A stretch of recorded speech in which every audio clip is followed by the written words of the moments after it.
मनुष्यों के विकास और मुक्ति के लिए इतना शक्तिशाली सिस्टम स्थापित होने के बावजूद क्या काशी में रस्मों को करना ज़रूरी है?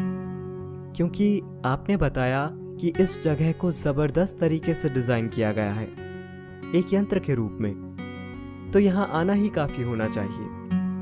कई लोग यहाँ विभिन्न प्रकार की रस्में करने आते हैं। ऐसी रस्मों का क्या महत्व है?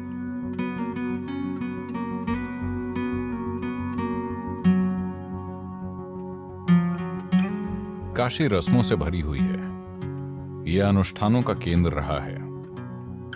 भीतरी प्रक्रिया करने से ज्यादा भरोसेमंद कुछ नहीं होता। वो सबसे अच्छा तरीका है। तो एक प्रक्रिया में दीक्षा मिलने के बाद आपको उसी पर निर्भर रहना चाहिए। ये चीजें इसलिए बनाई गई क्योंकि ये जनता के लिए हैं। उन्हें खुद के साथ कुछ भी करना नहीं आता, पर वो इतना जानते हैं कि कुछ करना जरूरी है। तो इसीलिए एक ऐसा यंत्र और यंत्र के साथ जुड़ी जटिल रस्में करना बहुत उपयोगी है, क्योंकि इससे कई लोगों की एक साथ मदद होती है। एक अनुष्ठान है जिसे सप्तऋषि पूजा कहते हैं। सप्तऋषि यानी वो 7 शिष्य जो शिव के पहले शिष्य थे। शिव के संदेश को फैलाने के लिए वो दूर जाने वाले थे। तब उन्होंने पूछा, हम आपकी पूजा कैसे करेंगे? शिव ने उन्हें एक तरीका सिखाया। वो बोले, इस तरह कीजिए, मैं आ जाऊंगा। ये पूजा उन्हें सिखाई गई थी। फिर उन्होंने लोगों को सिखाई और आज भी ये उसी रूप में मौजूद है जैसे शिव ने सप्तऋषियों को सिखाई थी।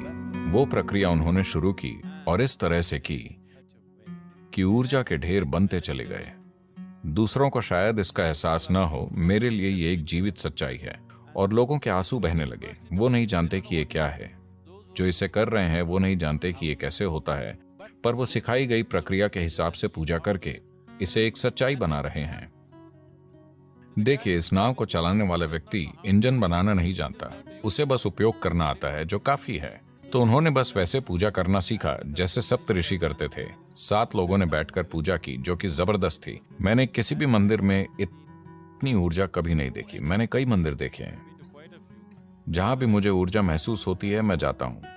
मैं वहां प्रार्थना करने नहीं जाता, मैं मांगने नहीं जाता। मैंने जीवन में कभी किसी मंदिर में अभिषेक या पूजा नहीं की है, ठीक है? पर यह एक जबरदस्त विज्ञान है। आपको ध्यान लिंग मंदिर में आकर बैठना चाहिए। ना कोई अनुष्ठान, ना मंत्र, ना पूजा, कुछ भी नहीं। वहां हमेशा बिल्कुल शांति होती है। बस जाकर वहां बैठें और देखें, क्योंकि उसे मूल रूप से ध्यान के लिए बनाया गया है। जिन्हें ध्यान के बारे में कुछ नहीं पता, जिन्हें कोई निर्देश नहीं मिला है, बिना किसी निर्देश के लोग ध्यानमय हो जाते हैं।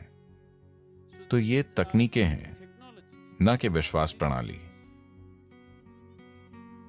तकनीकें जिनका ध्यान नहीं रखा गया।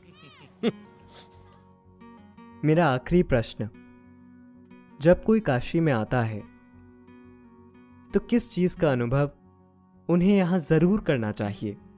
सबसे पहले थोड़ी तैयारी करके आइए। मैं कहूंगा कि अगर आप काशी जाने वाले हैं तो कम से कम 3 महीने किसी ध्यान प्रक्रिया में दीक्षा लीजिए। कुछ समय ध्यान कीजिए, थोड़े ज्यादा संवेदनशील और शांत बनिए। अपनी सारी मान्यताएं घर पर छोड़कर आइए। अपनी सारी मान्यताएं घर पर छोड़कर आइए। धन्यवाद, धन्यवाद सद्गुरु। ये दुनिया की सबसे जटिल और रिफाइंड मशीन है। ये काशी है। ये अद्भुत है कि किसी ने ऐसी जगह बनाई। इसे बहुत बुद्धिमानी और काबिलियत से बनाया गया है। इसके पीछे दृष्टि और करुणा ये है कि ये सभी के लिए उपलब्ध हो। इसीलिए हम उन लोगों को नमन करते हैं। दुनिया को इसी की जरूरत है, ना कि कट्टरता, फिलॉसफी या विश्वास प्रणाली की। इंद्रियों से परे जाकर उस चीज का अनुभव करने की क्षमता जिसे फिलहाल परे की चीज माना जा रहा है। यही अकेला तरीका है जिससे मनुष्य जानेगा और जिससे मानव चेतना का विस्तार होगा। मानव समाज में हुए छोटे छोटे टुकड़ों से परे इंसान के विकसित होने का यही एक तरीका है। पर उन यंत्रों को व्यवस्थित रूप से नष्ट किया जा रहा है। इन चीजों को वापस लाना महत्वपूर्ण है।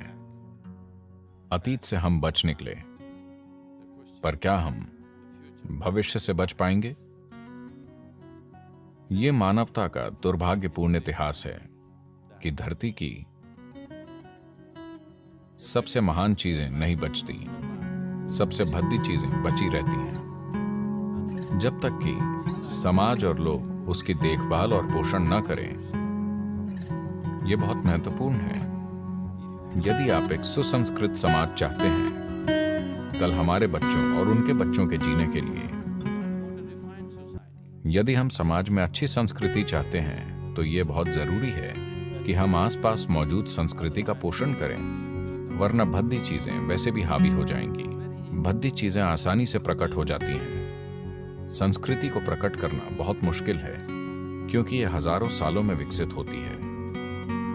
तो यह हमारी पीढ़ी की जिम्मेदारी है कि हम जीवन के सूक्ष्म पहलुओं को सामने लाएं और किसी तरह उन्हें जीवित रखें जितना हमसे हो पाए। हम एक और काशी नहीं बना सकते, पर मौजूदा काशी को जितना हो सके उतनी अच्छी तरह से संभालें और ज्यादा साधन बनाएं जिनसे मनुष्य बड़ी संभावना से जुड़ पाए। हमें पढ़ने के लिए और किताबों की जरूरत नहीं है, हमें और अधिक व्यावहारिक साधन और तरीके चाहिए जिनसे इंसान खुद के बारे में अपनी समझ का विस्तार कर सके।